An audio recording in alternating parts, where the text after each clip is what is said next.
already. I know a couple of Oh, hey. names that I noticed. So we're going live tonight on YouTube. This is the purpose of this is to just kind of talk some whiskey, a little bit with Raleigh from Bendt Distilling. Yeah, just kind of an impromptu thing, and this probably is going to become a podcast. So if you're listening to this, it may be the Whiskey Bottle podcast, but for right now, we're live. So Raleigh, if you wanna tell me a little something about yourself, other than the fact that you're with Bendt Distilling. Yeah. I mean, I like to say I was kind of brought up in the alcohol game, but my dad has been in the business for 30, 40 years. So I guess it was kind of destined that I was going to sell some sort of booze in my life. So, I started in wine, which, everybody likes wine or wants to like wine. And that's just kind of progressed into whiskey. My passion, I fell in love with whiskey back in college with Gentleman Jack and Woodford Double Oaked, I think, like everybody does. And one thing leads to another. And, circle back 4 years ago, this little distillery out of Texas called me and they were looking for somebody to run their sales team. And I'm born and raised here in DFW. So, Dallas Fort Worth, big metroplex. And I had the opportunity to go and work for them and husband and wife distillery. And I get to stay in my hometown. And I said, I mean, what more could I want than, and obviously the juice is really good. So, Yeah. be, you can't just say you want to work for somebody and, you got to get behind something that you can sell and you can really enjoy and appreciate. So, but yeah, I mean, I was a former golfer in my previous life, and I wanted to play professional golf and had to hang up those sticks back after college and landed on whiskey. So I guess golf and whiskey, match Golf, yeah, whiskey and match everything. What are you talking match made in heaven. So about? So how long have you been with Bendt? 4 years now. Yeah. So I started. Okay. I got to start in that beautiful time frame we call COVID.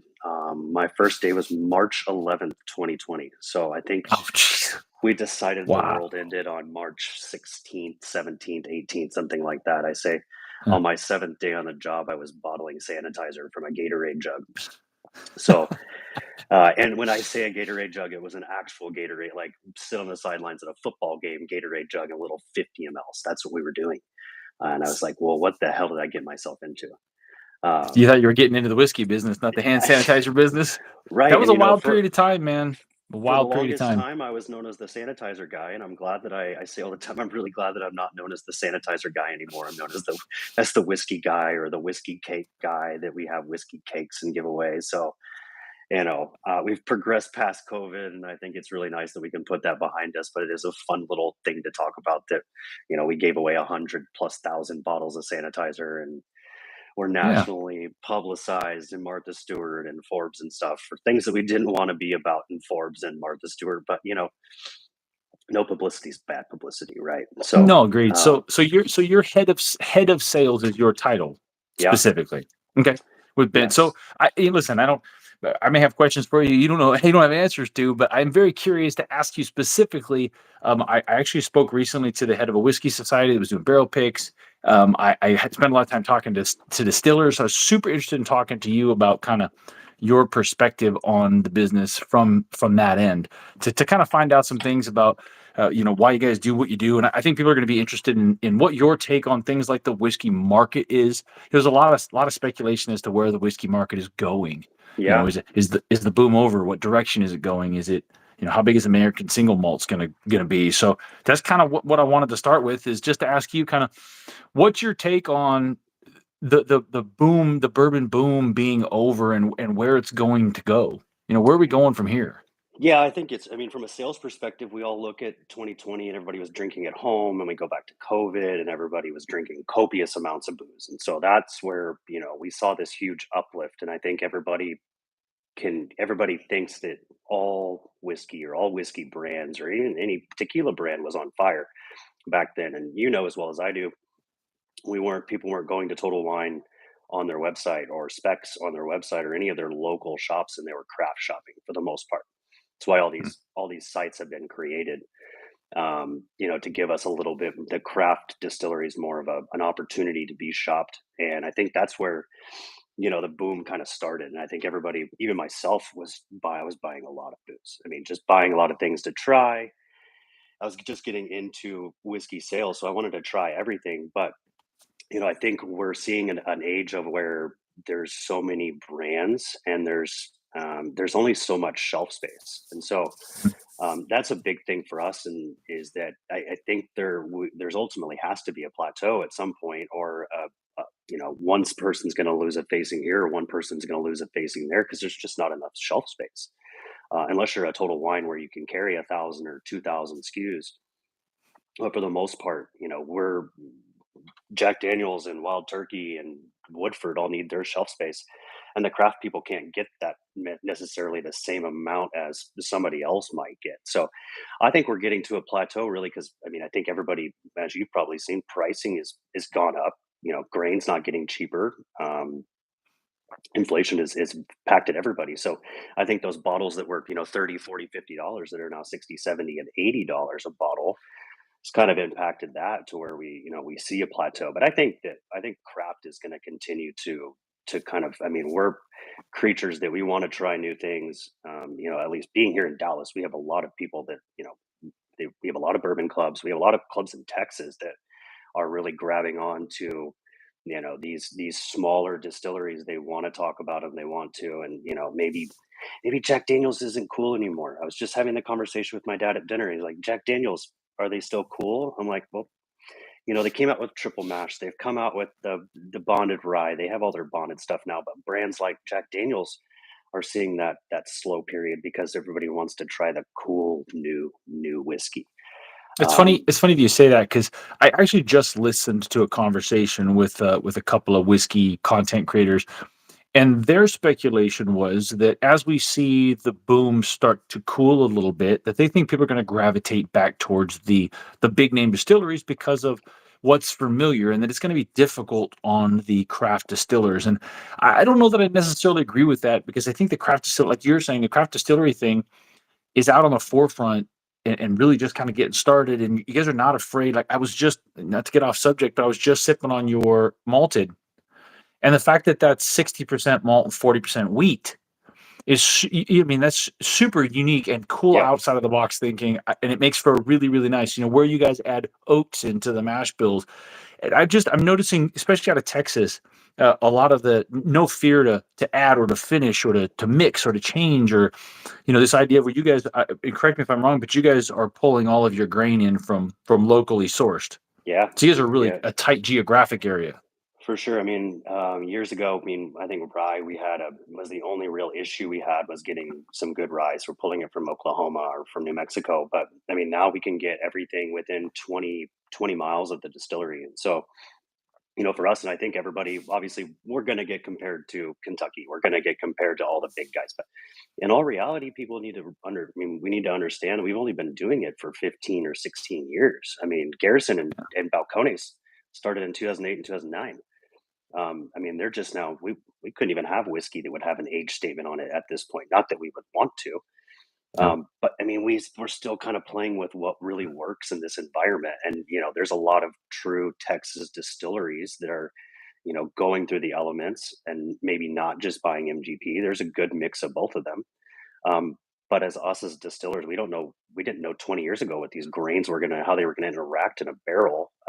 Yeah. So that's why we have all these fun grains, that 60 malt, 40 wheat mash bill, which is we'll get to the straight malt. It's my favorite whiskey. I talk about it like it's my favorite whiskey because it is. Natasha, our owner, knows it's my favorite whiskey, and it's just one of those that I say if you can find a whiskey that you would drink every day of the week, that's the whiskey for you. And maybe that's me kind of going against my point of going back to what's familiar, but I like what you like, but try and find Right. something that's really unique. But yeah, the oats you mentioned, I mean, we have 51 bourbon, 49 oat mash bills. I mean, we have all kinds of mash bills that we're That's playing cool. around with. That 20, 30, 40 years down the line, maybe that's what is the standard. I mean, we don't know. We can't compare ourselves to Kentucky. We're not Kentucky. I don't think we try to be Kentucky. You've tried all Well, those I've Phil noticed. Austin whiskeys.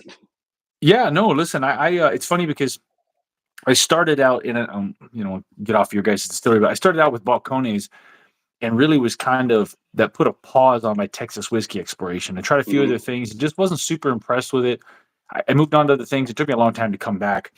And what brought me back was still Austin. Still Austin's pretty decently available around here. Tried a few things. I started to realize that they want to call it the Texas Funk, where you can Yeah. pick out and a lot of the Texas distilleries, you guys and Still Austin are doing this where you can either lean into that or you can try to blend something that doesn't necessarily show off the Texas Funk as a character. And I noticed you guys have got, I don't really pick up a lot of Texas Funk in any of this. So you guys do a Yeah. great job of saying, okay, well, we don't have to let that Texas note define what we're going to do here. And I love that because I think the Texas Funk is something that could be very interesting, but you got to be careful because it can also Yeah. blow things out of the water and just make them just kind of unpleasant for me. So I wanted to ask you first. I know that you'll probably know this top of your head. So your straight bourbon whiskey just won some awards. You Yeah. guys won some golds Yeah. and some double golds, and I want to start with this one because this is the one that I got into first, the bottle of bond straight bourbon whiskey. So I noticed you just mentioned you don't put an age statement on them, but I did see some press releases that did say that these are 5+ years. So why not put an age statement on it? What's the thinking there? Yeah, I think that's kind of where we're gonna learn over time, and I think that I use Whistlepick as a good example now. I mean, we have Piggyback Bourbon, Piggyback Rye that have a 6-year statement on them. There's these whiskeys that are. I mean, I think when we originally had these plans drawn out, that you know, 10-year or 8-year was probably the lowest we were going to see on a Russell's or anything like that. So we're not going to put a 10 on a bottle. You ever have a 10-year-old Texas whiskey, it's going to taste like charred tires. So, It's I a good think, tasting note. yeah. And so, I mean, I think You're probably even, right too. even with Bent number 5, which I think you have a bottle of too. I've sent you that. That's our flagship. I mean, when I started, it was 9 to 18-month-old juice. It wasn't old. It was fairly new. And now we're at 3-year Right. old juice on everything. So I think when we started the idea of this, I think Kentucky and other areas have now kind of come back towards the pack and releasing 6-year-old, 5-year-old, 4-year-old juice. That I don't think 4 is worth putting on a bottle, but 5, 6, all these unbents. I mean, we're trying to keep them to 6 years old. That's kind of our age range. We want to keep them to 5 to 6 is kind of the max. So, if we can get to where we feel like we have enough inventory, we have a consistent 6-year bourbon or a 6-year rye on the market. I don't think it's out of the realm of possibility.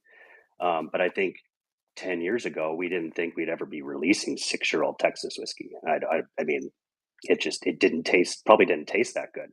And it Mm. kind of goes, I mean, Garrison does it. Garrison's 7, 8 years on most things, double cask on some of them. So maybe it's not taking that huge amount of char, but I think we were just more or less afraid of the fact that it was going to take so much char, and we weren't gonna have any flavor other than just a vanilla charred oak bomb. Yeah, and I ask that. I'm definitely a firm believer of an age statement does not make a whiskey. An age statement does not break a whiskey. I know that like Balcones will throw 1 year, 6 months. I wonder about the logic of that, right? But just because you slap an age statement on it, like I've long said, and a lot of people get a lot of heat for this, that I don't Russell's tenure. So just because you slap a 10 on it. So Yeah. it's interesting that you guys do that. I think it's important, and this is the sense that I'm getting from some of the other Texas distillers too that are doing a great job, like Still Austin, is the whiskey's ready when the whiskey's ready. Yeah. And there is an age in there, and it does seem to me like that 5, 6 year, 7-year age range in Texas is kind of starting to be the sweet spot. Like I think Yeah. it's a little older in Kentucky just because the differences. But the things that struck me about you guys was that not only the lack of age statement when you do have pretty good age on these, but I Mhm. noticed you guys also went very simple and clean on the labeling. Where it seems to me like there's a trend of Texas whiskey. Still Austin does this great artwork. About Mhm. Garrison Brothers just goes ape shit on theirs. Yeah. There's just Yeah. dipped and bit. I mean, it's amazing. It's got metals and You have yeah, these guys. yep, Iron Root. Yep. I just got a bottle of Ladybird today. It's the prettiest bottle I've gotten in a really long time. It's gorgeous, but Yeah. it's interesting that you guys chose, and I don't know if you know or you can speak to what the thought process was to let's not do that. Let's go simple. You've got a good color distinctions, so you can really easily pick out, even though the labels are all the same. You can pick out the malted, you can pick out the rye, you can pick out the bourbon, and say immediately what it is. I mean, what was the thought process there with Yeah. just kind of the clean and simple? I think clean and simple is it, and I think, and it's not a knock on either one of those brands. It's that, hey, we can put a whole story behind this. We can do this. We can write a poet, or we can have a poem on the back of our bottle. But at the end of the day, I tell everybody, you can look at this bottle and you should know exactly what you're getting. I mean, there's days, it. You were just at Total Wine. You probably go to Total Wine as much as I do. That you look at the Fair shelves amount. and you're having to read the back of the bottle to figure out what you're getting. If it's finished in this, if Yeah. it's double finished. And so I think for us, I get people asking me if we're gonna like do some finishings and do some stuff like that. I don't know. We don't have any immediate plans to do that. But I think for us, it's like, hey, we want you to be able to look at our bottle and know exactly what you're getting. Um, and not have any real question behind it. I mean, straight rye, straight bourbon, straight wheat, straight malt, and American blended whiskey. Shouldn't be a whole lot of confusion behind it. I think they're clean, easy looking. I mean, I think they kind of go directly at a Pinhook series, or a Penelope does look on the shelf now. That there's going to be 7 of these total unbents out that I'm aware of. Once the full lineup comes out, it's beautiful. I mean, imagine 7 of these bottles sitting side by side. So I think Yeah. simplicity, and meeting Natasha. I mean, I think if once you ever get down here and meet her, she's very simplistic and wants things to just be, hey, really front and center. And the color on the whiskeys is so beautiful that, I think they look beautiful. Good But point. hey, show No, off good as much point. of that juice as you can. Um, so yeah, But I it's think funny. simple is I don't know if better. you know. I don't know if you can see the comments or not, but my wife actually just made a point of the bottle look. I will tell you, when it all comes down to it, and the rubber hits the road, a tall, thin bottle like this is. I wish all whiskey bottles were this way. I like the uniqueness. I like the uniqueness of the different bottle shapes and stuff. But this this is perfect. I can fit a whole crap load of these on my shelf. They look beautiful. It feels good in the hand. I'm glad you guys went this way. Not everybody's doing Well, this, and and it's making me crazy with the square bottles are neat, but it's I mhm. make jokes about it all the time, but Well, we it's have, perfect. like Still Austin, we have a full bar at the distillery. We make everything. So we have, I mean, you can go there and you can get a espresso martini, you can get a gin and tonic. I mean, we make these bottles that are made to be in a well, and that's one thing that I think a lot of brands maybe overlook at times is, hey, is this bottle going to fit in a well? Is this bottle going to work Mm, for a bartender? And that that's a is, good point. me being in that man, that's my background. I came doing on-premise sales, working in bars and restaurants and hotels, and being able to talk to a bartender. I've heard dozens and dozens of times, "Hey, I will never put this in a cocktail or in a well because the bottle sucks. The shape sucks. It won't Doesn't fit. work. I put this bottle in my rail and it breaks the bottle next to me." So, if Yeah. I think this honestly fits, not that that's what we're trying to go. These are not well price point. These are, 50, $60 bottles of whiskey. So they're not going to be going in wells. But, if we want them in cocktails and they need to go into a well, they're going to fit pretty well in there. So I think that was So another. someone is asking a question here actually of is there a shop at the distillery where you can purchase them from? You can shop on your website and buy bottles on your website. Yes. Yeah, yeah. On our website, What's you can buy everything. okay? So bentdistillingco.com. .com. Yep. What you have limitations as to where you ship to off the top of your head?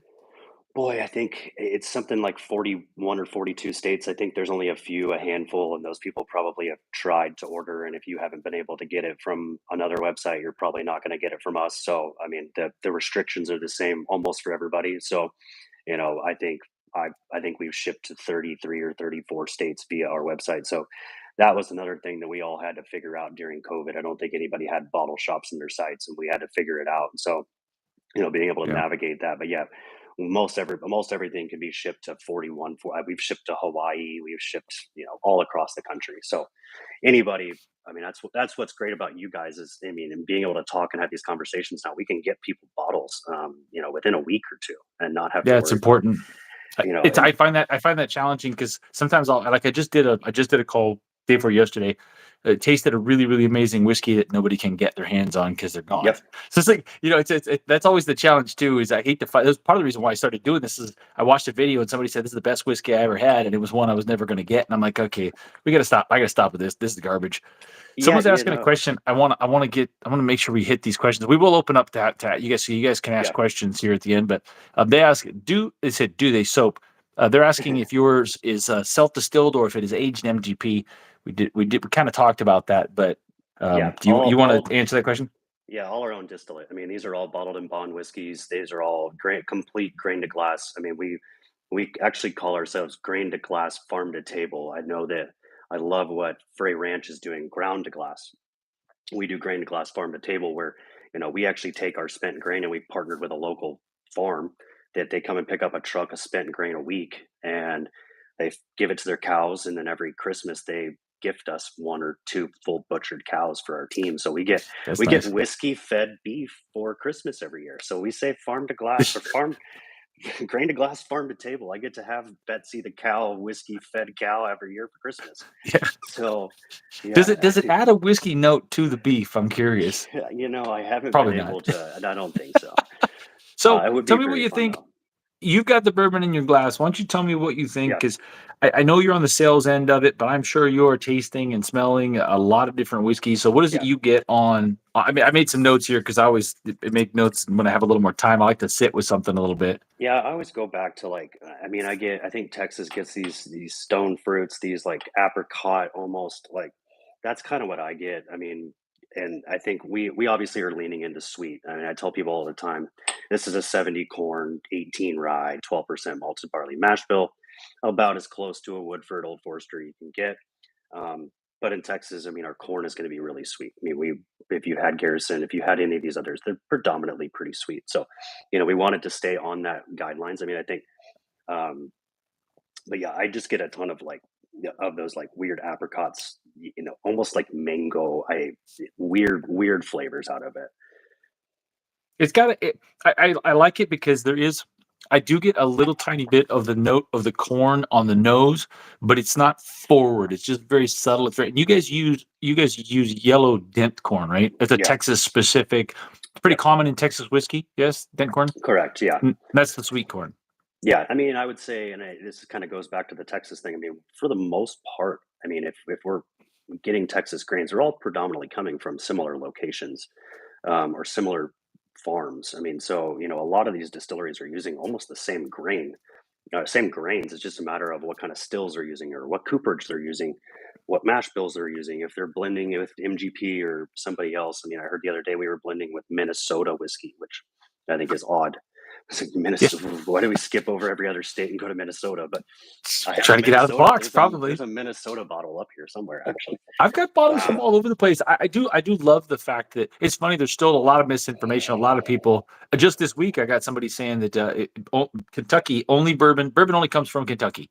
Still, there's a Mm, lot of misnomers about it, but I love that this is something that is popping up everywhere because the unique environments that these things are made in and aged in, and where they're getting the grains and the farm, like you said, the farm to glass, like Frey Ranch, is a different environment than yeah, what you guys have in Texas or is in Kentucky or whatever. So just it's making unique things. I really do appreciate that you guys go to the sweet side.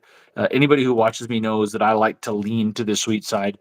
I really like a bourbon that is sweet, but then has some other things to offering. It can't be all sweet all the time. So there's a little bit of spice in this, but I noticed that you guys like that little bit of leather and oak that's in there is actually very muted. So that the sweet shines forward. I yeah. get a lot of I get the fruit as blackberry on this for some reason. It just keeps coming Mm, back to me as blackberry, but I do like the sweet, the kind of molasses in there. And it is a nice. I will say it's this is not something that made me go, "What the heck is that?" yeah, After I drink it a little, and this is actually my second bottle, by the way, but love after I that. drink into it a little bit, it gives me that this is what I really enjoy out of bourbon. And it happens to be a Texas bourbon, so it's got a little bit of that unique Texas flair to it, but it is still very on message bourbon. And I get why it won awards because it's just bourbon done really well. I do really Yeah, appreciate this bottle. It's not I, my favorite of your guys. I will tell you that now. A little hey, sneak preview, I but I love do. that. You guys have got some great stuff. It's funny because I, I may be on the same page as you, but I may throw you for a loop on what I think my favorite I, is after we're done here. I think I sent the guys at Breaking Bourbon bottles last year, and they're my favorite. They obviously malt won best malt of 2023, which was amazing. I It's remember it was wild. like 3 days before Christmas. They sent me an email. It was on a Sunday, and they're like, "Hey, congratulations! You won best malt of 2023." I was like, and then the next week's best rye, and it's Thomas Handy rye. I'm like, so you're Oh, talking, you're talking that this it's a tiny heck of little a company. distillery out of Texas. So versus for time's sake, I'm gonna move yeah, to the malt. Let's just move to the malt because I'm gonna do the rye. yeah, I'm gonna do the rye last because the rye is gonna be. I think that rye is gonna yeah. kill some of those other notes if I do that one Did you try? I the sent malt. you the cat. Well, you're going to talk about the cast strength last, aren't you? We'll do the cast strength last because I got a few Yeah, that things I makes got to sense. say to you about the cast strength. And then Somebody as we're doing the asked. cast strength at the end, we'll open up for more questions. People are kind of asking questions. I'm trying to see if I can Somebody get them. asked Oh, somebody again. said malt is in the Age. cart. Oh, somebody asked the age. Yeah, age again on all these is going to be upwards of 5.5 to 6 years. So almost everything's Yeah, getting pulled right in that sweet spot. I was I mean, gonna I say I think I made tell notes and they were everybody. all 5.5. Yeah. Yeah, I mean, it's interesting to me to say you pull it in May right now versus pulling it in September when we have 110 plus degree heat for the next 3 or 4 months. It's going to taste completely different. So, all right. So, yeah, I was really looking forward to hearing what you say about this whiskey because it's my absolute favorite, and I tell everybody, and I probably should sell all the whiskeys like I do this one, but it is my favorite, and I just filled another cast strength today. So if I didn't send you a cast strength of this one, but If you it's have a my cast favorite. strength of this, I'll fly to Texas and get it. Yeah, I'll send you That one. I'll send you one. this might be if you get this in a cast strength, that might be my favorite. That would be incredible. But I tell you what, I did pick up on this immediately, and funny as I cracked this open on a Patreon call with the patrons, and immediately it strikes me, and I didn't know what the mash bill was on it at the time. I had no idea. I just cracked it open, just tasted it, and said, "Hey, here's what I think." Uh, I love the sweetness on this. I'm a big wheat fan. I'm a big fan of wheated bourbons. I love wheated bourbons. I don't know. It's just that's my jam. If I got to pick Yeah, a jam, I love it. sure. Uh, I love Scotch and malted and barley. I love all of these things. So when you put these two together, and I get the best of both worlds in this, it's fantastic. I really, really love it. Even right from the nose, I wrote down honey, raspberry, floral, and the malt is in there, but it's definitely dancing around and balanced out with these sweeter notes. Yeah, I really like that you guys did that. Just I think my personal preference for sweetness, because maltiness can be malts can be kind of dank. They can be kind of I don't want to say moldy, but like kind of just that funky. Yeah, musty, yeah. musty kind of. And sometimes that's great. Sometimes that's what you're in the mood for. But I love to be able to have those malty notes in this without having to deal with all of that. So I get the malty Yeah, notes in something that I actually want to drink because it's nice. I need to try this on ice. I haven't cut it with any water to see what it does, but straight, it's just fantastic. yeah. I don't know what it is between the marriage of those two grains, but it just and I weirdly enough, I don't think I've found anybody else besides Woodford that does a straight malt. And if you, I say this to any sort of podcast or video I'm on, if somebody has a straight malt out there that they can appreciate, it's not 100% malted barley, like send it my way because I really want to try it. Woodford has one, and it's nowhere near this, but yeah, this one, and I tell everybody it almost tastes like we've double cask finished it and put it in Calvados or cognac or Armagnac casks or something. I get Yeah, there's some. white grapes and like almost like a wine finish type. And I think that the nose is beautiful. The whiskey just, I mean, this is my favorite joke to tell. It's that this is like light and rich at the same time, and that's what I want to be when I grow up. Yeah. Is light and rich. Well, I will tell you, it's really interesting because it has kind of a raspberry chocolatey note on the palate, and then as it dissipates into the finish, I get a little bit of a black tea, but it Yep. still has the sweet notes with it, which is which is really interesting because it's not a drying tea. So Yep. I think the weed is balancing out the things that if I'm not in the mood for a malt, I wouldn't reach for a malt. I would reach for this when I'm not in the mood for a malt Yeah. because it is the 40% wheat. If we didn't say it's 60% malt, 60% barley, 40% wheat. It's just, I mean, what a brilliant combination. I mean, we'll talk not on the live about some Yeah. other American single malts and some malted that I think you might want to try Hmm. that are have a similar thing. Not like this though. They're definitely Yeah. different. But I think I man, go back to so that malt category. I don't. I mean, you asked the question earlier if we think that's going to get to where we think it is. I don't know. I think that we're a bourbon country, and I think we're probably going to stick to bourbon. I think we'd all like it to go this direction, but these are definitely whiskeys. Not. I mean, the guys down in South Texas at Andalusia. I don't know if you've had any of their stuff. They're a malted barley house. They only make straight malt whiskey, and that's yeah, just not for everybody. No, I think I was talking about this earlier. I like to make harebrained predictions sometimes, but I think the American single malt thing, it looked like it was going to be the next big trend. I think it's peaked. I don't think it's going to go away. I think American single malts are No, still going to be something because American whiskey producers they're explorers, they're experimenters. They want to do this thing, and I think there's a certain amount of them that want to say, look, we can do malted better than the Scots can do malted, right? mm, But I do love it, it is still evolving, and I think what American single malt is going to settle into, and what the characteristic of what is an American single malt or American malted whiskey going to be. I think we haven't determined that yet. There's still a lot of no. experimentation going on, and I love that. I wish it would stay right there because why put yourself in a box? Let's see what happens. I think you got. I mean, you got brands like Westward that's leaning into it, and Balcones is really leaning into it. Yeah, I mean, there's a lot of brands that are that's what they feel like is going to be the thing. So I mean, they're experimenting. Westward, I know, has tons of different cask finishes and all kinds of stuff, and I think that yeah, that's Scotch right there. That's what Scots do. So maybe yeah. maybe we'll find one that works.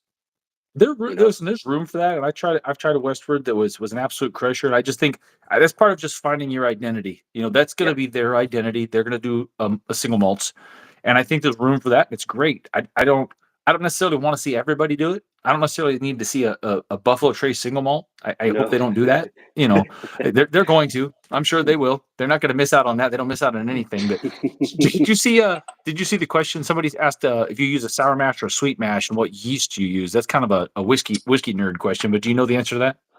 boy, I know it's a sour mash, but I don't know the actual yeast strain. We've been experimenting with two or three different yeast strains lately, so we have some experimental barrels that I know have either they don't have a marking on them, but they have twos or threes on them, knowing which yeast strain we're using. So again, trying to figure out what may work best for our whiskey down the line.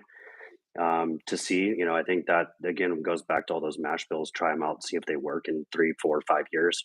Same thing with the yeast strains. We'll know if they make a difference in a matter of 2 or 3 years, or maybe even six to months to a year. I mean, we don't know. So, So but just to be clear to everybody, Raleigh is not a distiller. So that's yeah, kind of an in the weeds question. I wasn't sure if you know that or not. So I hate to put you on the on the spot hey, there. I would like to. I do a lot of tours, and I'm getting better at those kind of questions. But yeah, there's a lot where I'm like, that's where Jacob comes in. I'll be on a. We'll have an interview with some other guys on Thursday that'll come out. And Jacob, our lead distiller, is going to be on it with me. So Well, he's you the geek. I appreciate having you on because I've spent a lot of time in sales myself, and it was interesting to talk to you to kind of get your spin because distillers, especially master distillers, they're kind of like evil genius scientists. They're brilliant. I love talking to them. They know so much, but some of them are great to talk to, and some of them I'm trying to stay zoned in to keep up. I'm like, but we get Yeah, back up, but we'll back up second. So I love that, man. I talked to Jeff Duckworth from Redwood Empire, incredibly interesting guy. They hired another distiller with her, big personality, very, very outgoing, very bright, and it was a really cool balance. So I think you need both. So that's why I yeah, really wanted to have you on is to kind of get you in here, from the sales perspective. But I do have a question for you that I wanted to ask yeah, selfishly is so being in sales, how do you approach it? And you guys are trying to grow. I'm sure as all distilleries are trying to grow. How do yeah. you guys approach trying to break into a new market or try to uh, get your name out into a new market? I know right now I can go down to the Total Wine and buy a Bent 5, right? Yeah. But I can't necessarily find the unbents. I mean, how do you approach trying to solve that problem? I mean, you got to get more unbent in this area. I mean, how are you going to do that? I mean, what's the story besides talking Yeah. to me and having me flap my gums about Yeah. it? I mean, I think there's a lot. I mean, we're obviously very small. I mean, we've tripled or quadrupled in capacity over the last year or so. But I mean, for us being able to distill everything, we kind of, I mean, we're limited to what we have. I think that's the big hurdle, first hurdle. Um, but as far as Texas is still getting its name out there. Do we want to try to go California? Do we want to go Florida? Do we want to go Colorado? Where's our next market? We do a lot of looking at these online sales and seeing where they're coming from because I mean it's really just a shot in the dark at the end of the day. Yeah. Every state drinks whiskey, so breaking into a new market is more or less seeing what we think is hot. We can't just throw out at Atlanta and say, hey, let's go do Atlanta, Georgia. or Right. do this or do that. For a smaller craft distillery, it's all about feet on the ground. We're competing with these Woodfords and these big behemoths of companies that, they have their place in every market. They can try it. If it doesn't work, then it doesn't work. So I think for us, we're really kind of honing in on Texas and making our name, really big in Texas, and being able to have everything online now helps, of course, get stuff across the country. Right. Being able to get some hands in bottles, not necessarily going to stores.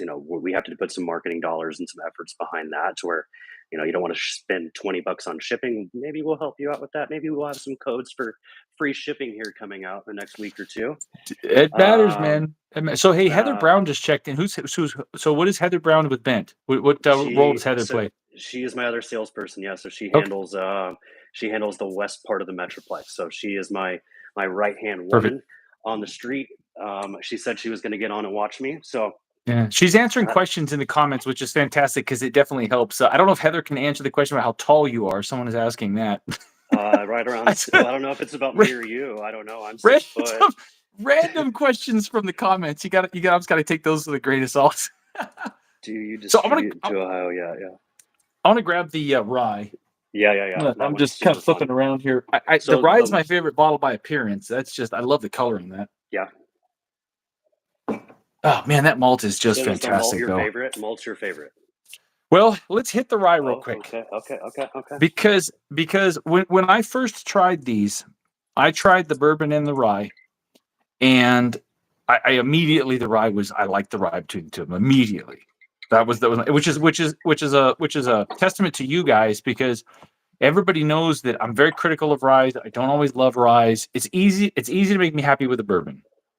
A nice sweet bourbon. I'm easy. I haven't tasted very many bourbons I don't like. Yeah, I've had a few ryes where I was like, yeah, I don't need to do that one again. yeah, Just too grassy, too floral, too herbal, no balance. yeah. Too young. There's a lot of different things. You guys doesn't do that. No, and I historically am not a rye drinker. And I am training myself to like rye. I had to buy rye and search in my storage unit and see if I had anything to try some. And maybe this is what we call a non-rye drinker's rye, or even a rye drinker's rye. But it's so unique and it's so different. And I think you hit it on the head with balanced is kind of the key word here.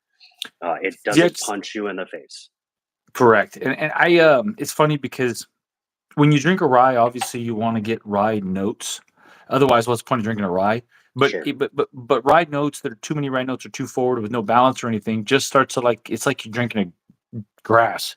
So like your guys is one. I notice when I smell it, and immediately when I taste it, I get a like a dill pickle, which is a herbally green kind Yep. of note you get on a rye. But man, it is immediately pulled back for me with more sweeter notes like chocolatey notes and I did notice I looked up and I noticed that you guys not only do you use oats in this, but you're also using triticale. So Yeah. technically it's a 4 grain rye. Yeah, and I like to touch on that because I haven't seen a whole lot of four grain bourbons for sure. Not a lot of But yeah, triticale either. It seems like that's still kind of getting out there. It's interesting that you guys are using that and that you're getting it locally in Texas. yeah, from right up the street. Yeah, we have two distilleries here in North Texas that are using it in us and another one that are using it pretty frequently. Um, but the sixth or seventh iteration of the unbent line will be a straight Triticale. I mean, I tried it. Actually, I have a sample Oh, bottle. It's definitely not ready. I think it's 2 or 3 years old when we pulled it last week. But we will have a 99% Triticale, 1% malted barley mash bill at some point. But I think that's that's where interesting. we can find these non rye drinkers that the Triticale. Obviously, for those that don't know what Triticale is, wheat rye hybrid molded together, best of both worlds. I call it that. This is going to be a sweeter, softer, not near as spicy rye, and I think we're all just very used to that, like herbal, peppery, white pepper hits you in the face rye. That someone said 95.5 earlier, 95.5. No, not So an MGP 95.5. everybody always wants to go FGP. This is a 51 rye, Yeah, 27 Triticale, 19 malted barley, and 3% malted oats mash bill. So there's yeah, there's the salesman in you. You got if somebody can repeat that on the comments, maybe I'll send you something. That's all yeah, I can barely remember those numbers together. I always have to yeah. go back and did those add up to 100. So if everybody who's watching, no sourced distillate, all grain to glass to plate, back to farm to Yep. grass. It's all locally in Texas. It's part of the reason why I wanted to talk to Raleigh from a Bendt, and why I was really interested in just in exploring these, because I think the grain to glass thing right now is kind of where it's at. I mean, Yeah. I'm super fascinated. I love this. I love this whole thing of, no, it's not sourced. We're doing it all right freaking here. We're picking. I just get this picture in my mind of the distillers out there, doing the smelling the grain and doing Yep. all that. And for me, it's just, that's incredible. I mean, what an incredible thing to do. But so let Yeah. me ask you. So with the Triticale, you got me on the Triticale thing. Yeah. So you guys are going to do an entirely Triticale whiskey. You've tasted that, and I told you Yep. it's not ready. But what do you get the sense that how that's going to turn out? I mean, is that going to drink like a rye wheat mixed whiskey, or is it something completely different? It's totally different, and it's when I try this whiskey with it side by side, I can find that Triticale in there, but it goes back to that musky, like almost oatmeal-esque flavor, Hmm. like a soupy bowl of oatmeal almost. So it's really interesting, and I think I compare it to like mezcal was 10, 15 years ago. Nobody knew what the hell Really? mezcal was, and maybe Triticale will be the next Hmm. thing. We don't know. We'll continue, but it does have a very it's it's funky. It's very funky, and I think once people start to realize it and taste Triticale, it's more readily available.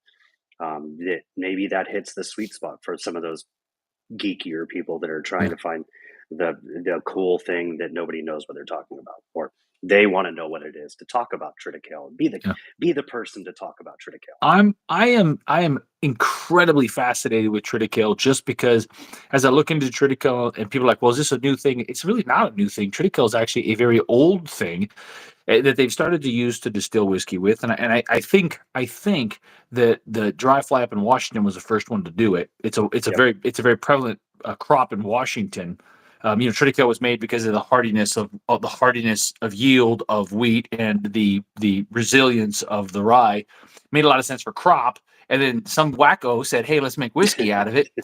So why not? Why wouldn't you? I mean, it's just fascinating to Sure. me that this was around for a long time, and then all of a sudden, just recently. I mean, as far Hmm. as history goes, incredibly recently, someone said, "Hey, this is a good thing to make whiskey out of," and we're starting to see Sure. it creep in. But as far as I know, there's not a lot of holy Triticale whiskeys. The only one I can think of is that one from Washington from Dry Fly. I'm sure there's another one. Maybe someone will Yeah. know, but there's no one I can think of Yeah, right now.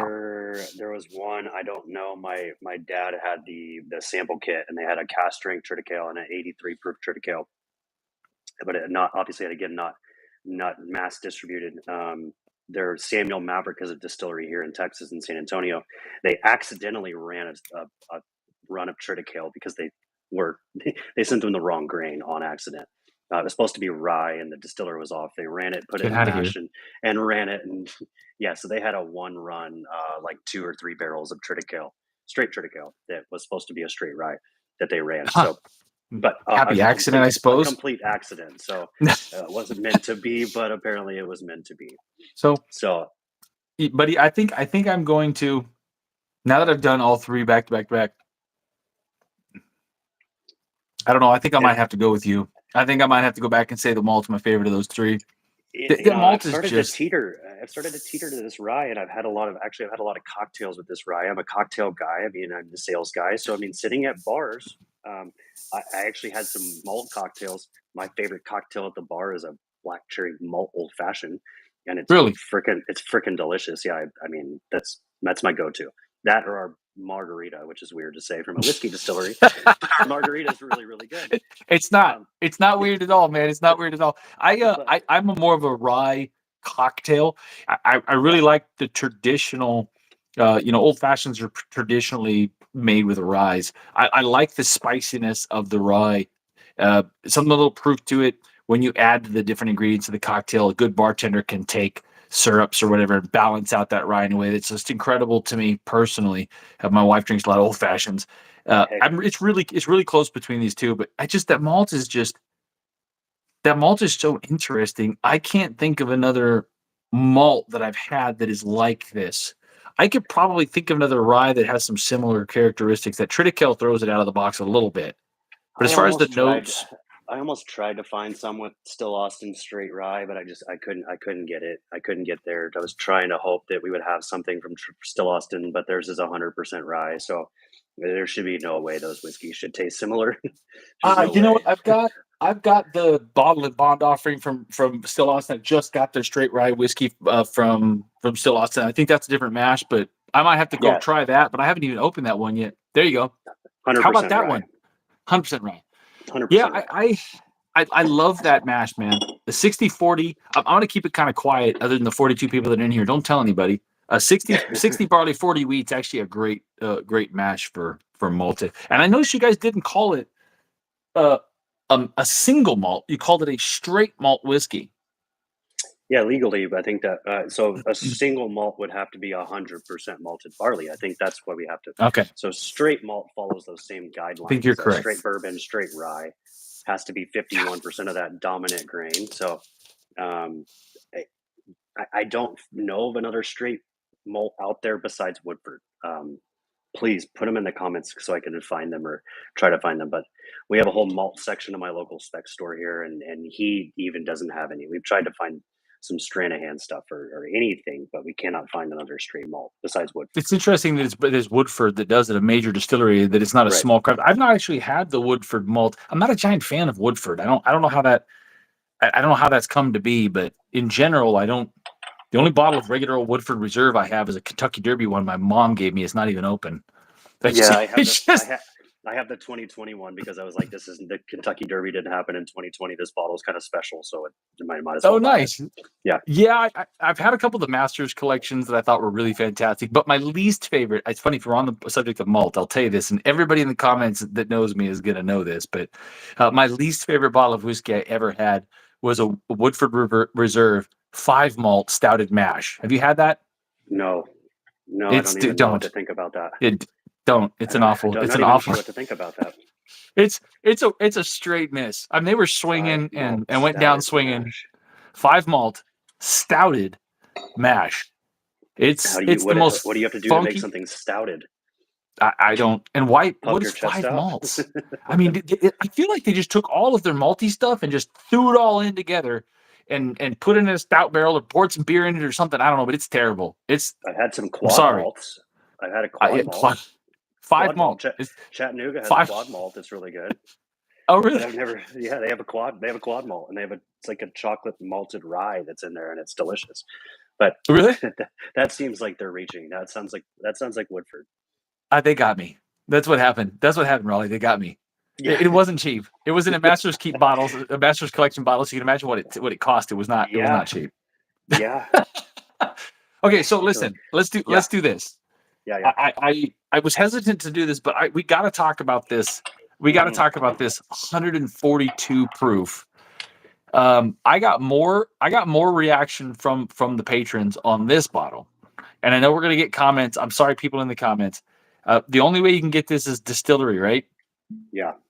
Okay, I just got to talk about it only because technically at 142, I it's shouldn't have shipped it to considered you. hazmat. I wasn't going to say that. Don't throw yourself under the bus, Raleigh. You keep that down. Nobody knows about that. I got a bottle of cowboy bourbon too that they sent me, so you're not alone in that. Yeah. Mum's the word.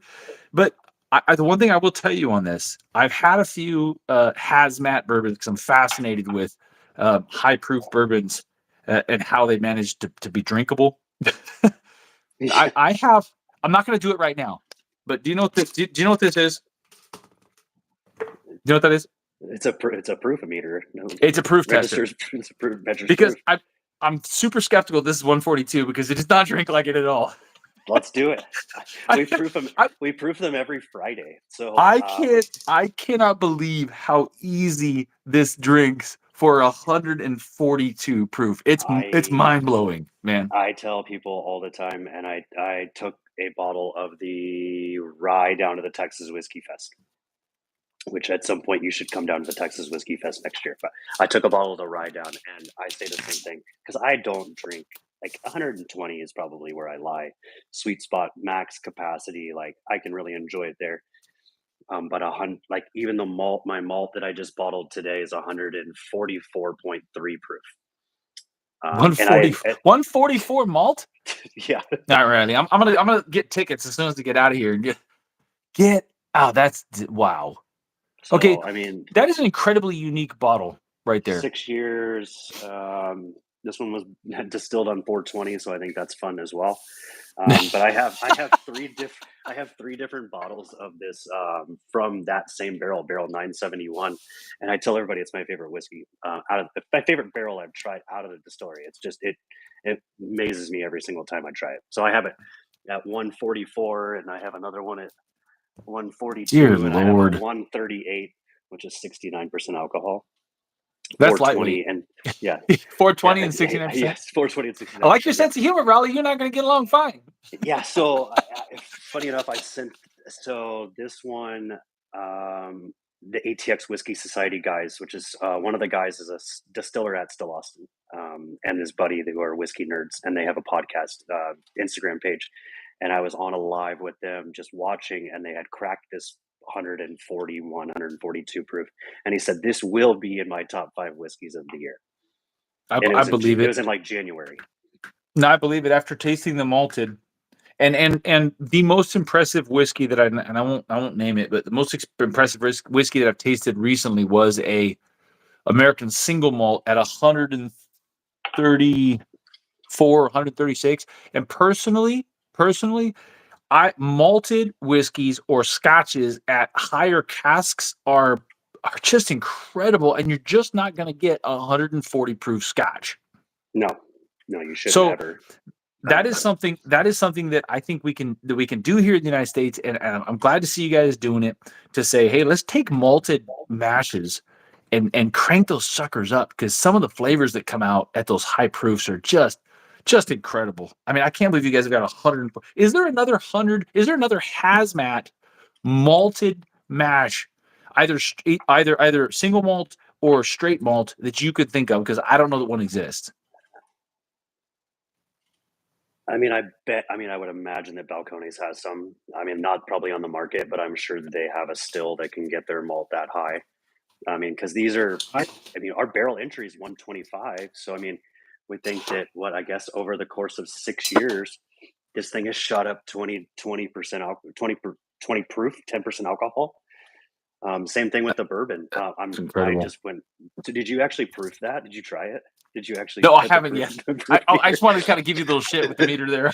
No, I have not yet. I'm sure that it is, because you get the, it's the Texas hug. It's not the Kentucky hug, but you do get, comparing against the bourbon, you do get it on the nose. You could definitely pick up that extra alcohol in there, and in the mouth, the boldness, the strength of the flavor is what tells you that proof is there. It's just so forward. It just, I mean, dude, and the differences in the notes between the regular bourbon and this is just astonishing. Mm-hmm. That when you change from 100 proof to 142 proof, for primarily, I mean, this watered, this proofed down is going to be the bourbon, right? Yep. I mean, that's unbelievable. No, it's the exact same. Yeah, it's the exact same thing. So we go on our Instagram. We have a huge setup. We have gravity flows that you can fill your own bottle. We just put those in a few. My dad texted me and said I have some 130 proof scotch on the bar. So maybe we do have some single malt that gets that high. I have some cask strength scotches that I really, really enjoy, but I don't think I have anything higher than maybe in the 120s. 130 would be unusual. I know that I'm trying to think, there was Cat's Eye Distillery, I think, is the one that was doing some pretty high proof stuff, but I think they were maybe blended or something. They were blending things in or pulling things. Well, they pull stuff from all over the place. I have a Polish rye whiskey from them, so they pull stuff from all over the place. I'm gonna let that go because I can't think of what it was, but I've got a Balcones cask strength here, and it's only 116. That's the Yeah. highest proof Balcones I got since you threw that out there. Yeah, I mean, I have a True Blue, I think is 127 or 100, that's their corn whiskey. So, yeah, I don't know. Yeah. We'll have to do some search, but yeah, these are, I mean, we have gravity flows just like it's not a Michter's gravity flow. It's not a Angel's Envy, but we have a similar setup like that that you just crank it down, let the meter fill up and fill your own bottle. I mean, I filled them. So I did with yours. I mean, we don't pull a specific cask. We have those available every day at the distillery. So any normal Joe Blow consumer that walks in the distillery today can get that bottle. The same one that you have in your hand, the one that I have in my glass. It's just a matter of that's what we do at the distillery. So he's a Talisker 21-year-old distiller's batch. Well, yeah, 20. Well, that makes sense. You'd have to get some age on a Scotch to get this proof up there.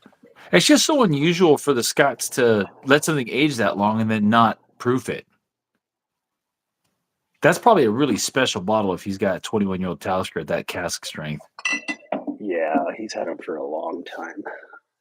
Let's see that one. You're gonna have to blow the dust off of them. 59.7. Yeah, there it is. That's there's not a whole pretty. lot in it. Maybe we'll have to try it later. There's two of them. Yeah, back there, sip so that one slow, brother. there's Sip two that of one them slow. back there, so we're good. We're good. There's two of them. Your dad's got some quite a collection there. If he's got a couple of those stashed back in there, that's got to be a pretty rare bottle at this point. Yeah, he actually has a whole drawer full of synthetic corks because all of them have dried out over the years. So as you noticed, almost everything we have now is except for the straight from the barrels are in corks now. So or in screw tops. Yeah. Yeah, I noticed that. That's the thing I noticed is that the 142 has a cork in it, and the other screw. Listen, yeah, I mean, I don't mind the screw tops personally. If you can get over the pretentiousness of screw top, which I notice a lot of smaller distillers are going to this. I really don't mind, man. You're not going to get cork breakage. You know, it's loss. Yep. I mean, it's mostly it's a heat thing here in Texas. I came from the wine side, so we couldn't put any wine in our car in from June to basically October because the corks would pop out. You'd have to put them in your cooler. Yeah. So for us, I mean, you're storing these in warehouses that you may get to 85, 90 degrees in some of these warehouses, and the corks will pop out. Right. So you're going to have losses. You're going to have to recork them, unpackage them. You're going to have juice loss and all that. So you want to make sure. I mean, for us, it's consistency and not having to worry about any loss. So I have one more question for you, and then I'm gonna if everybody's watching, if you have questions for Raleigh about Bendt, please ask. Please ask in the comments. We'll try to get to them. But I'm not answering the last. Yeah, don't ask. Listen, there's always some shit because it's Sorry, vodka, man. It's a silly question. It's vodka. That's why. Yeah, it's vodka. I do want to know why are these called unbent? When you're bent, it's Bendt Distilling. It's Bendt number 5. Why is it called unbent? Yeah, so Bendt is truly just a play on straight. Natasha 6-7 years ago saw a market for blended whiskey. We talked about Traveler before we came on. American blended whiskey has been bastardized for a long time. Everybody's talking. I mean, there's a whiskey, and I will talk about it because they are in our backyard. TX is 60% neutral grain spirit. Their blended whiskey is it's vodka. It's bourbon flavored vodka. So for us, we're taking light whiskey and 4 other obviously whiskeys and blending them together. So Bendt is our blends. We're going to have more than just Bendt 5. We'll have probably 2, 3, 4, 5 down the line, but utilizing all these whiskeys. So these unbent whiskeys are the whiskeys that go into Bendt number 5. We're just taking them and unblending them. So the straight whiskeys. Gotcha. So makes sense. So straight, unbent. Yeah. Makes perfect sense. So I want to know too. I know I said one more question, but that one just came up off the top of my head. How do you decide when something is going to be distillery only? I notice it's a big deal with distilleries. Is it just a volume thing? I mean, you just don't have enough to put out there. Talking about the cask strength.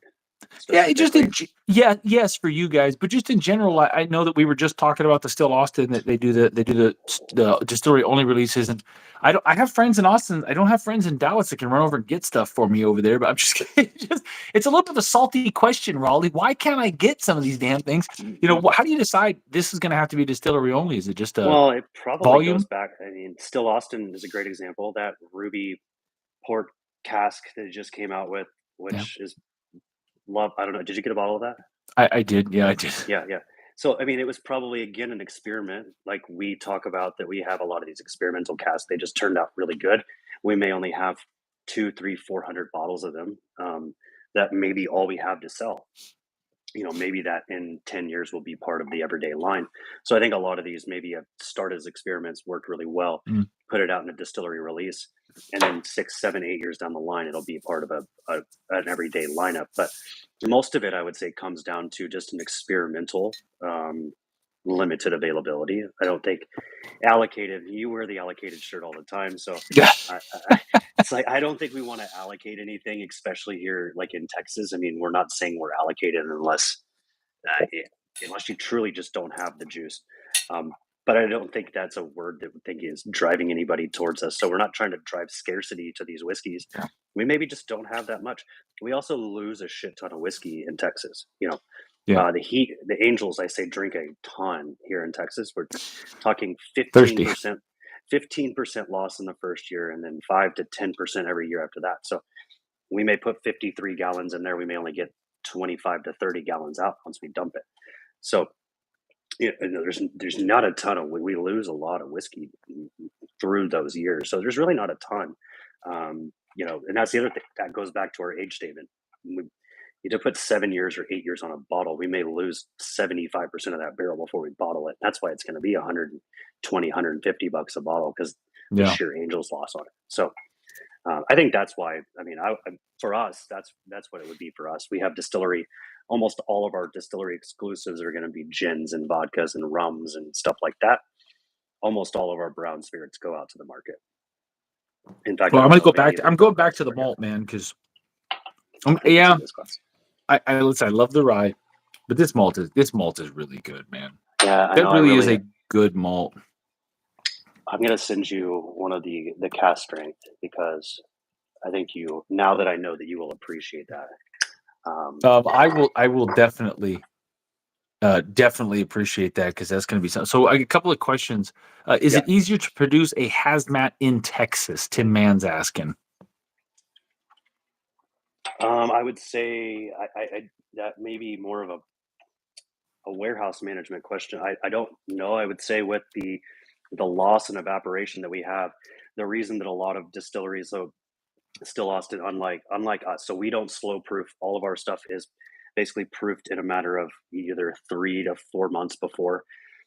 Some of the distilleries are proofing every 6, 12, 18, 24 months. So if you're doing that, you're consistently adding water. You're not going to get that super high heat. For us, we're letting it really we're just owning it. I think you said it earlier. Lay into the if you're going to do it, just lay into it. So I would say maybe in Texas it's probably easier to get up that high. I think probably just surely because of the environment that we're in. I mean, we're talking in it's 90. It was 95 degrees today. So um, the temperature was. I mean, it felt like over 100. So I mean, we're going to see that 100-degree temperature pretty much through the end of August to September here in North Texas. So it's going to be really, really hot, and we're not going to go. We're not proofing anything down. So I would say it's probably easier to get it here just because of the heat. Yeah, that would make sense to me. Obviously your loss to evaporation, the angel share is going to raise the proof. So the more Yeah. evaporation you get, the more loss you get through the wood, the more proof you get. So it makes sense. That's why you don't see as many high proof Well, and Irish or high proof Scotch. The climate's just too cool for it. yeah, I would Makes imagine like sense. the Elijah Craig barrel proofs that are that high or anything that's going to be that high is like top rick house, like top floor. I mean, really Right. high up there. That's the only reason that they're getting, those really, really high proof whiskeys for the most part. I don't know. They have And a those, a lot of those completely have some different age climate. on it. A lot of Yeah. those are, 10, 12, 13. This last the one last year was 13 years, 7 months to close to 140 proof. I mean, it's just a different. It is in general, to answer the question, it is just heat. And you could move it around in the rick house. It depends on the climate of the summer that year. You get a hot summer, cold summer. So there's a lot that goes into it. But a hotter climate in general, yeah. I mean, in general, Texas would generate more high proof Water whiskey in a evaporates short period quicker of than time. alcohol. So, I mean, the more headspace we have in that barrel, we're also, I mean, a lot of them, we're top bungs, side bungs. We don't have any necessary, um, one way or another, which one makes more sense. But a lot of people say there's more headspace when you store them on their sides as opposed to palletizing them. So I don't know. Again, we're still learning. We don't know. It's interesting. So somebody is asking what the MSRP are in these are. So in general, approximately, what are the MSRPs on these? The malts, the bourbon, the rye. Yeah, so all of them are gonna, I mean, right around here in Texas. I mean, on our website, they're all 59.99. I think the malt is 64.99. So we've adopted this. We're not gonna take price increases. I tell everybody we want people to buy the whiskey, drink it, enjoy it, buy another bottle. We're not trying to be that 100.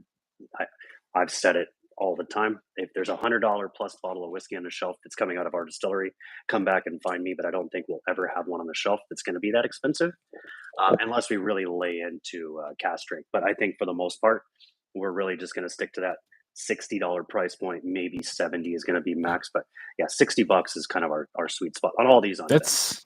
That's a great price point, to be honest with you, man. I mean, is it with the price increases going up in Yeah. general? What used to be an inexpensive great bottle of whiskey was $40. Now, inexpensive great bottle of whiskey is more like $60. They've just gone up a ton. I do want to ask you. Yeah. There was a comment made by somebody somewhere, and I can't remember. You can't quote. Don't quote me on this, but the price on the cask strength bourbon at the distillery is how much? $85.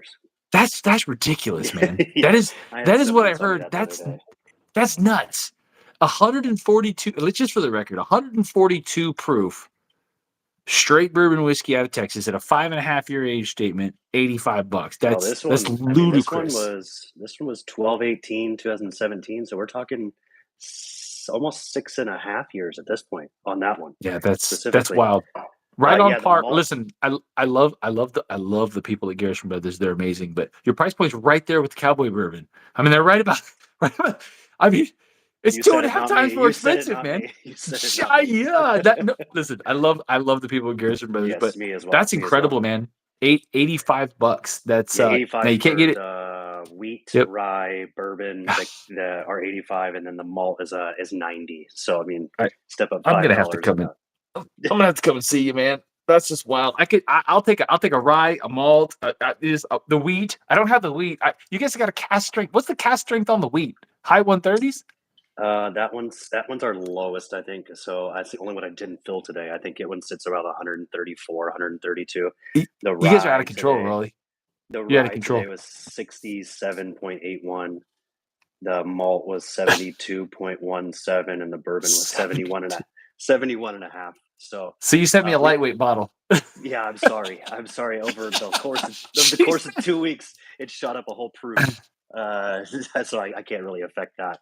But yeah, I mean, Wow. some of these, it's great. We are working with and experimenting with barrel entry as opposed to everything going in at 125 because we know, I mean, maybe not sustainable to have everything coming out at 140 plus. So we're talking with 120s, experimenting with 115s, even 110s. Right. Still Austin's entry is 117 or 116.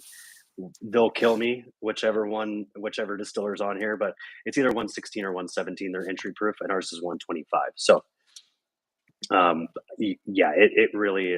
I think some of these are ridiculous, and I can't normally drink the 140 plus, but I think someone told me that you get all the natural oils and the natural flavors from it. You're not adding that water to all the particles. And this is a Jacob, Right. our distiller question, but I mean, you're not screwing with all the particles that are in there. You're not doing this. You're not adding any water to it. You're not shocking it. So you're getting a very true natural flavor. And that might be why your palate can actually take it rather than it feeling like it's lighting you on fire. Cause you could probably throw these 3 bottles in your car and it would go for a mile or two if you were completely out of gas. Try running my lawnmower off of it. You're pretty close at 142. It's definitely flammable. Man, it's just that one to me, the sweet. I get a strong cherry cola on that I just love, but you still got. I put raspberry tobacco. It's funny because the finish on it is definitely hot, but not in an unpleasant way. I mean, if you're going to drink a 142, you want to have a little bit of heat because you want to feel like you're drinking 142. I don't want to drink the damn thing and just get and just get messed up twice as fast with no difference in experience. It's like that's a dangerous bottle right there, though, because It really is, and I have a 142 and a 140, 142 and a half in front of me. So I mean, I just sipping them, and they're not. My throat's not on fire, which I think I would normally, anybody that hears 140 plus would be expecting that. So I mean, I've tried some, and I can't drink them. I mean, I have a Elijah Craig barrel proof at 132 that I think just sits in my closet. yes, Maybe some of the. I should have found it. It's I funny because can't think I'll of the tell you, exact time. from doing these from doing these calls. We do a Wednesday night live video. Right now it's on TikTok. We may be switching over to YouTube at some Yeah, point. yeah. But if I'm sipping whiskey and talking for an hour and a half, it'll crush your throat. So I have to be careful what it is I'm sipping. I got to go lower. And I've been sipping on that 142 a little bit. And Well, I I mean, think we're that's why a hundred is a great proof. I mean, I mean, you can enjoy that for. I mean, that's why I think everything's a 100 proof bottled and bond. I mean, we could have done 92 or 95, whatever, but I think 100 proof on all the unvents is just a good sweet spot. Great for cocktails, great sipping. I mean, it can go either way. And I think you've tried them all at this point. That they all don't really drink at 100. They may drink a little bit less on no, this day, a little bit. So I'm surprised you didn't. If being a wheat fan, you tried the wheat. You have the wheat, I think, I right? don't have the wheat. I've not had the wheat. I've not had the wheat. I've not. It's the only one that I don't have here is the wheat. And Well, I will tell you. I will tell you. Like, listen. I want it for the record. I am always incredibly grateful and humbled by anything that anybody sends. You were more than generous in the things that you sent, and I'm just floored by how many people like yourself reach out and go, "Hey, let us send us your stuff." I mean, at this point, it's almost more than I can handle, and I'm eternally grateful every single day for this. But I did when I opened the box, go, the hell, Raleigh, where's the wheat? yeah, Because I know you guys have a wheat, and I'm like, I'm I'm I'm pulling well, everything out of the box. I'm looking under the peanuts. Like, Raleigh, what? Oh man, maybe there's another box. and that was the first one we released. I'm, That was the first one out in the market. That one's been out the longest. It's been out 2 years now. So weirdly enough, it's my least favorite of the lineup. And I really? yeah, I tell Well, maybe everybody. it's not a bad thing Um, then. no, no, no. It is won double golds and last year it was number 34 on Ultimate Spirits Challenge Top 100. Say it's the only thing we beat Blanton's on ever. Maybe beat Blanton's on. We were 34. They were 42 on top 100 spirits last year. Um, so it's not my jam, but it's probably Yeah. your jam. I tried it in But this cask is strength better. and it's This is killer. better than Blanton's. Listen, if it meant leaving the malt out to send the wheat, I'm glad that you sent the malt. This malt is the more I sip on this, the more impressed I am with it. To be honest with you, here's what you need to do for me, Raleigh. You need to really put some effort into getting this product into the Northern California area. I will support your distillery on this product in this area by myself. I will drink enough of Done. this to make it worth it. Um, yeah, that's man. I know it's hard to stand out in the malted category right now because everybody's yapping about their American single malts and their malted whiskeys and everything. But um, this is really fantastic, and I think I'm going to have to go back through the malted whiskeys, American malts that I have, and see if this is not the best malted whiskey I've had. Obviously, not a And straight malt. So they're send them to me so I can go try some stuff because yeah. I really want to explore that avenue of different stuff that may taste I'm like gonna. it because obviously it is my favorite. But I think at some point you touched on some of the distillery only stuff. I'm experimenting right now with doing some barrel picks, some straight from the barrel situation type stuff that we have a test pilot happening in the next month that may work, it may not work. And then, we could be doing something at some point where, we have a whiskey bonded Conrad barrel pick that could be done online or something like that. So That's what I'm talking it, about. I'll it's come down it's and not see out you. of the it's not out of the realm of possibility.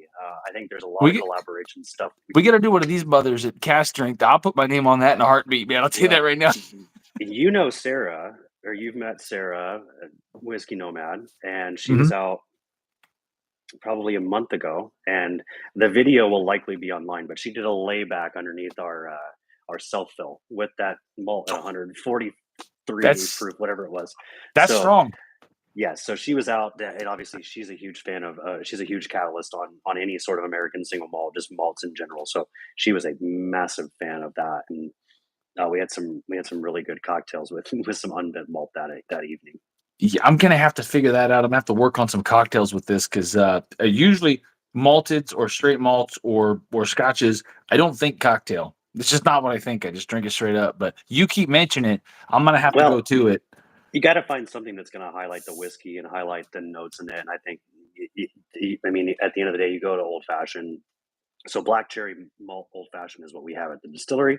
Truly, Okay. just a black cherry simple syrup instead of a normal simple syrup. That's I it. can make that happen. As soon as we get Yep. off here, I'm gonna make that happen. We're gonna figure Yeah. that out. My wife is quite the cocktail aficionado. She's quite good at them, so I'm gonna have Is to. She's she? probably Is she? watching. Bub, get ready. That's. Is she the one that Yeah, keeps Joanna. commenting? Yeah, Oh, Joanna. Joanna. Joanna Dodd is my wife. She's my Yeah. Oh, yes, constant a whiskey supporter in cake. this whole So, thing. So Joanna, yes, we do have a whiskey cake made at the distillery. It is Natasha, my owner's recipe. It used to be a rum cake, transitioned into whiskey cake. It looks like a bundt cake. We sell them online on Amazon. So if you oh, want a whiskey cake, yeah, okay. they are like $43, I think, but they're 16 slices. We'll sell, I think, between 500 and 1,000 of them just in December alone. They're I'll leave you with this. I block out a whole entire week in December to take whiskey cakes, 100 to 200 of them from one account to another account to another account. And that is my Santa Claus moment for the holidays and saying, "Hey, thank you for your business. Here's a whiskey cake. Keep That's a thinking hell of a about me." thank you, man. That's a hell And of a thank you. so when I said I didn't want to be the sanitizer guy, I'm now the whiskey cake guy instead. So I guess So that's a way so better. that's I mean that's I want to be known as the whiskey cake guy. that's Yeah. that's everybody's Well, favorite guy. we have a restaurant here named Whiskey Cake. We have 9 of them in Texas. Well, we're gonna have to come down and visit you. We're actually planning a trip to Texas, but I think we're gonna be in the Austin area in the fall. But we're gonna have to plan a trip down to visit you guys. Just one more bourbon is making a comment about WB Patreon barrel pick at Bendt. I would like to work on taking you up on that. I think we should take you up on that and figure out some way to do I love. So I will tell you something, and this is a big statement on my part. I have not done a whiskey bonded single barrel pick. I've not done one. Ever. I've participated in helping other people pick theirs. So I've gone out and helped other people pick theirs. I helped pick one that I did for the Patreon, and we sent out to the patrons, and was it turned out great. I've been waiting because I didn't want to just do anything. I've got a lot of invitations, but I don't want to just put my name on something, Raleigh. I don't want to just say, hey, a lot of these guys online are putting out barrel picks right and left, right? I'm not. I'm not going to do that. If Yeah, we do something, it's going to have to right be there with you. something special. I don't mind helping out. I don't mind saying, "Hey, I helped this whiskey society, that whiskey society pick this, and it's fantastic." I Sure. don't mind telling people that, but to put my name on something, so I think that's something that I would like to explore with you and want to stay in Yeah. contact with. That I just like what you guys are doing. I mean, your guys is just the packaging, the messaging so far. The people like yourself that I've met, the product, this malted is getting to me right now. That's really Oh, is. I'm liking this more that I he's a drink it. smitten kitten. He's a smitten kitten. Man, I would have told you I, before we sat down and drink and sip this and talked about this. I just said the rye was my favorite, but I'm leaning on that malt right now. But so for everybody that's watching right now, you guys please hammer the likes for Raleigh. Raleigh, man, I appreciate you coming by. This has been a lot of fun. I don't like these to go too long because yeah, we'll I just mean, get hammered if we of keep course, on here yeah. for too long. But man, thanks for sending everything out. I can't say enough about it. I would absolutely recommend anybody that's watching this anything that says unbent on it, the malted, the rye, the bourbon. If you're in the Texas area, for God's sake, go to Louisville, Texas, and get a cast strength anything that they have. I mean, I just And can't tag imagine. Conrad. I got the bourbon here, but I can't imagine that the rye or the malt is not absolutely magic in cast strength. My wife would be all about that rye and cast strength. So we're Oh gonna. yeah, I actually haven't tried it, but I will. But yeah, for anybody that's not in Texas right now, we will. I mean, the sales guy and me. Well, look out, Father's Day. We will have starting on Thursday on our site. If you spend $100 or more, you get free shipping. So I think we'll have that code sent out on our website. Everything. So people that may want to try stuff, a bottle of malt and a bottle of, bourbon, get free shipping, come straight to your door. So, we're There you trying to go. get it out there, and kind of fun being able to, people to actually be able to get the bottle of whiskey we're talking about, as opposed to just only going to Texas and be able to get it. It is a big That's state, the though. challenge, man. That's the It is a challenge big when we're state. talking about things like this. Everybody wants to know where they can get it at, and sometimes that's the trick. So you guys can come by my house. I've got at least if I've got 4 of the offerings. Come by and I'll pour you some. But maybe I'll take some. We've got a whiskey festival here in Sacramento in June, and a lot of the patrons are coming into town. Maybe I will take the 142 with me and pour it for a few of the guys so they can at least experience it, so that I'm not sitting here talking about it by myself. Hey, FOMO. Well, Raleigh, thanks for coming, man. I appreciate doing this with you. We're gonna have to do this again in the future, man. It was Yeah, absolutely a blast. If nothing else, we'll just get on a call, just you and me, and just sip whiskey and talk whiskey sometime. But if you're ever in the Northern California area pitching your stuff, please, you gotta let me know before you come out. I will absolutely come out and support you 100%. absolutely. You got it. All right, brother. I appreciate it, man. It was nice to talk to you. Thanks everybody for coming out. And it's just this has been a lot of fun. So we'll talk to you again soon, brother. Cheers. Cheers to you.